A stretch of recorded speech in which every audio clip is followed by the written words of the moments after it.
Assalamualaikum warahmatullahi wabarakatuh. Perkenalkan, nama saya Selvi, NIM 2314010017. Saya dari Fakultas Ilmu Komputer. Pada kesempatan kali ini saya akan menjelaskan tentang konsep DNS server. Kali ini kita akan membahas mengenai konsep DNS server. Kita akan pelajari nanti bagaimana DNS server itu bekerja. Oke, namanya Windows Server kan, yang namanya server bisa berfungsi sebagai macam-macam, punya role bermacam-macam. Ada sebagai mail server, DHCP server, dan salah satunya adalah DNS server. Apa itu DNS? Mungkin ada yang sudah tahu dan ada yang belum tahu. Oke. DNS atau domain yaitu server, bisa juga disebut domain name service ya. Sama saja sih. Kalau server yaitu alamatnya, kalau service yaitu software yang berjalan di dalam server. Server itu adalah begini, yang namanya dunia jaringan komputer, yang namanya perangkat-perangkat, yang namanya alamat web server itu kan tersimpan di dalam perangkat komputer ya. Perangkat server dan yang namanya server maupun klien atau komputer, apapun dari itu ya, yang terhubung ke jaringan itu yang punya IP, address, IP internet protokol, IP address. Dan yang namanya internet protokol address itu yang semua sudah pada tahu ya, apalagi kalau yang sudah tahu tentang jaringan komputer, yaitu adalah identitas perangkat di jaringan yang kita kenal, yang namanya IP 10.10.192.168.1.100 dari kelas A, kelas B, kelas C. Pada dasarnya yang namanya perangkat itu memiliki IP address. Sebenarnya enggak punya yang namanya cuma supaya gampang mengetahui, supaya gampang bagi manusia untuk menunjuk sebuah alamat. Itu di jaringan itu menggunakan nama, karena pada dasarnya manusia lebih gampang menghafal nama ketimbang menghafal angka. Kayak begitu misalnya, manusia namanya si Budi punya nomor induk kependudukan, penduduk panjang banget. Mungkin kita memanggil orang sesuai nomor induk kependudukannya, sekalipun semua orang punya nomor induk kependudukan yang berbeda-beda. Begitu juga perangkat komputer maupun website itu semua menggunakan IP. Nah, supaya web browser bisa membuka website sesuai dengan yang user inginkan ya, tentunya kita harus mengetik alamatnya, misalnya www.google.com. Kemudian apabila kita klik di web browser, maka akan diarahkan oleh DNS server ke IP addressnya si Google. Mungkin 12 titik bla bla bla titik sekian sekian titik sekian sekian ya. Inilah misalnya alamat Google-nya. Seperti ini, saya tidak tahu alamatnya. Oke, jadi konsep dari DNS itu adalah menerjemahkan alamat yang bisa dibaca oleh manusia ke dalam bentuk IP analogi. Gampangnya seperti phone book ya, seperti address book di dalam nomor catatan telepon di HP.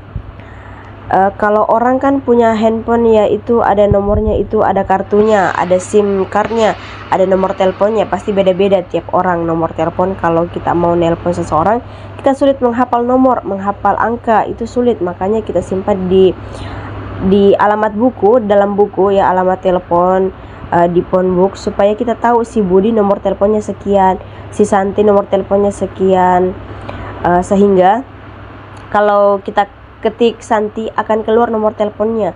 Terus tinggal kita deal. Itulah konsep GS. Oke.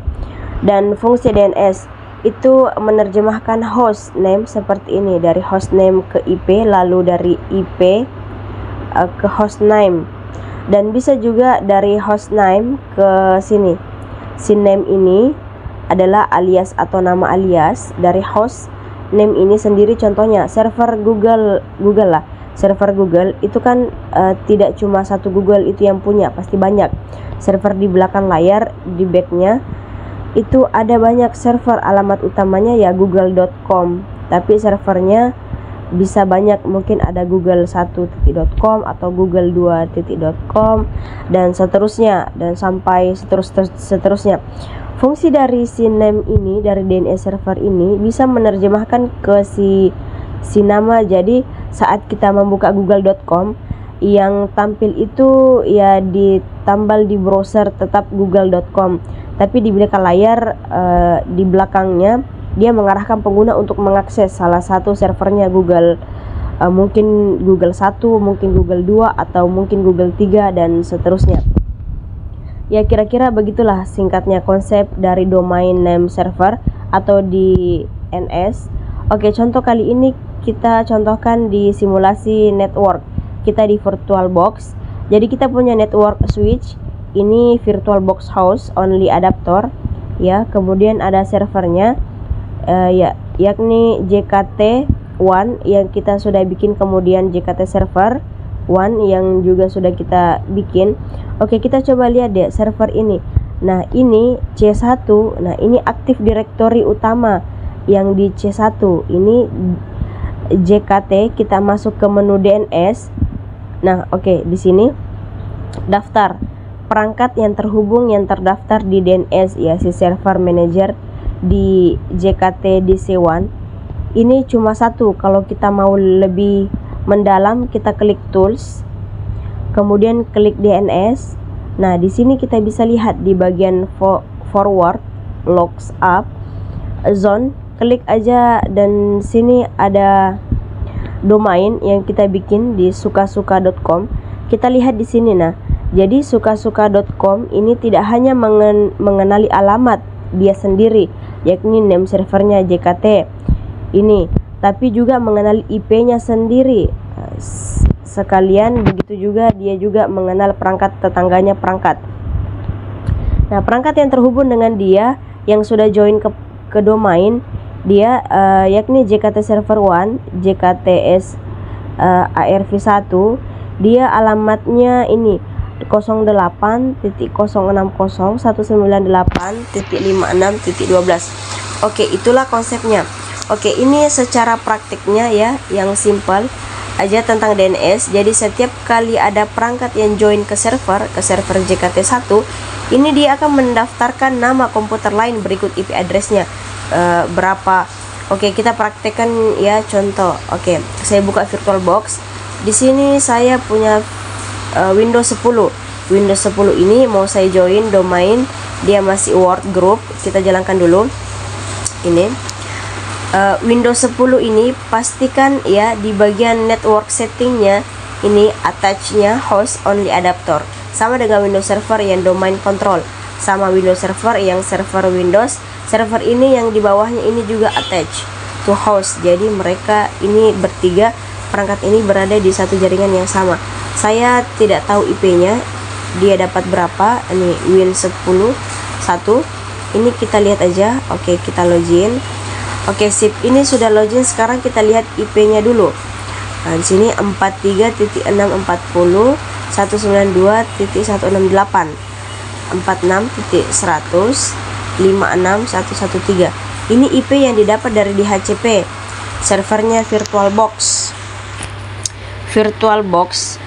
Oke, kita masuk ke Windows Server Rocker yang ini maksudnya saya. Oke, sekarang saya mau join domain si perangkat ini, si Windows 10 ini. Untuk join ke perangkat, kita masuk ke komputer, masuk di View Advanced System Setting. Nah, ini View Advanced System Setting. Nah, oke, ke komputer name, kemudian kita change. Nah, ini komputer namanya biar saja seperti ini. Nah, terus kita join domain ke sukasuka.com. Oh ya, servernya harus kita arahkan dulu. Nanti ada praktik tentang DHCP server, insya Allah nanti ada. Oke, kita kemudian center, kita ke properties. Oke, kemudian dinasnya itu 11.360 192.168 terus 17.060 56.11. Ini adalah DNS dari si DC1, server DC1 View Advanced System Setting. Oke, sekarang kita ke komputer. Ini kita change dulu domainnya, kita join domain sukasuka.com. Oke, kemudian sukasuka /administrator. Oke, welcome to sukasuka.com. Kita restart. Oke, kita tunggu sampai login kembali ya. Oke, sesuai login sekarang kita mau login sebagai domain lewat ID domain atau lokal. Kita lokal aja dulu deh. Soal yang penting aja, dia join dulu. Oke, sekarang sudah login, coba kita cek wins. Nah, ini saya refresh nih, saya tekan F5 atau klik refresh. Di sini keluar, nah di sini keluar di daftar DNS-nya di sukasuka.com. Ini adalah perangkat baru Min10 D1, IP-nya 35.240.192, 37.279.168.56.13, 39.440.113.113. Oke, jadi ada yang baru join domain langsung ke daftar di DNS servernya.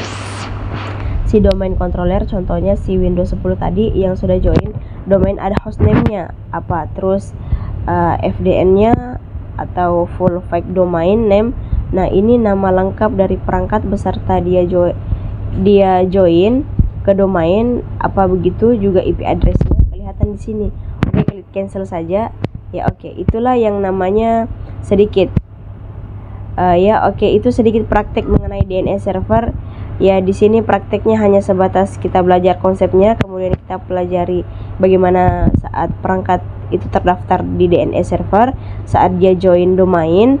Dan seperti biasa, kalau mau lebih jelas, oke, silakan dipraktekkan sendiri tentang DNS ini. Coba Anda join, bikin sebuah komputer klien di VirtualBox, kemudian coba join domain ke perangkat server yang ada. Oke, kalau begitu di kesempatan kali ini kita sudah membahas mengenai konsep DNS server beserta contohnya, prakteknya melalui join domain dan registrasi perangkat tersebut di DNS server domain controller. Oke, kalau begitu dari saya cukup sekian. Mohon maaf apabila ada kekurangan. Semoga penjelasan saya bisa dapat dimengerti. Sekian dari saya. Wassalamualaikum warahmatullahi wabarakatuh.